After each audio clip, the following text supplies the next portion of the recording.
Dr. Ray Doktor is a relationship coach and marriage counselor with degrees in human behavior, counseling psychology, and a doctorate in clinical psychology. Dr. Ray helps singles and couples to attract loving, passionate, and healthy relationships and is here to share his knowledge of love and life on The Dr. Ray Show. Hello, I'm Dr. Ray on Bite Size TV, and today we're going to talk about love and relationships. So, how can I help you? Well, so I recently got out of a relationship or got out of dating someone for the last 6 months, and I'm just having a really hard time getting over it. I've only been seeing him for 6 months. I actually am more attached to him than I was with my ex-boyfriend who I was with for 5 years. And why did it end? Do you mind sharing that here? You know what?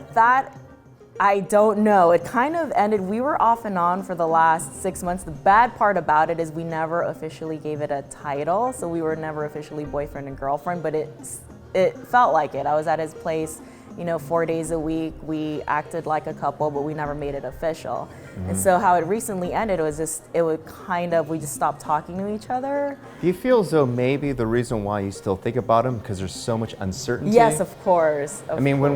When there's not that clean cut? There isn't. There was no closure. It was the other times that we have broken up, it was kind of the same thing. We kind of just stopped talking to each other.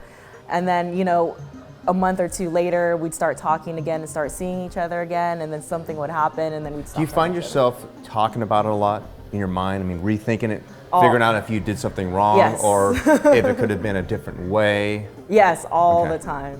So just be aware, even though, say, the relationship ended, it really hasn't ended in your mind. Exactly. When you keep thinking about him and you start replaying things, what you're doing is basically reinforcing the synaptic firing in your brain where you actually are re-looping that no differently than if someone were suffering say post-traumatic stress disorder. They keep replaying something that didn't work out. When we're traumatized, say emotionally, what ends up happening is our brain is not really integrating the process. Somehow it's hard for us to accept it, or it just goes into some other compartment of the brain where we're not able to really get a coherent story and go, oh, that's what happened.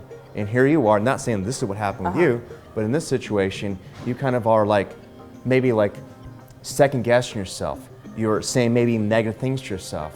And so I'm not sure if it's that you are having difficulty getting over him or accepting the now.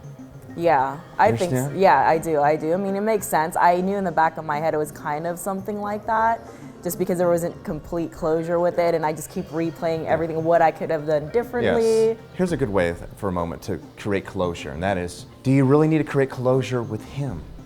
I think so. Really? So you're saying that your sense of self is contingent on him saying, oh, this is what happened. That's a given away in your That's true. That's giving away your power. I know that I shouldn't say this, but I think a part of me also wishes that it wasn't fully over, that maybe... See? You have to be honest with yourself. Yeah, you have to let it go. Most of the time when we break up with someone, that we feel it's so necessary to have that one conversation. I love you, I'm sorry, this is what happened. But think about this for a moment. When you break up with someone, doesn't the story continue to unfold? You think of that person a year later, 2 years later, and you're thinking, I could have done this, I should have done that. What's most important is being able to accept the now. Because the reality is that that's all you have. And if you met that wonderful person, if you had that experience, why could you not attract that again and again and maybe something better? This is Dr. Ray on Bite Size TV.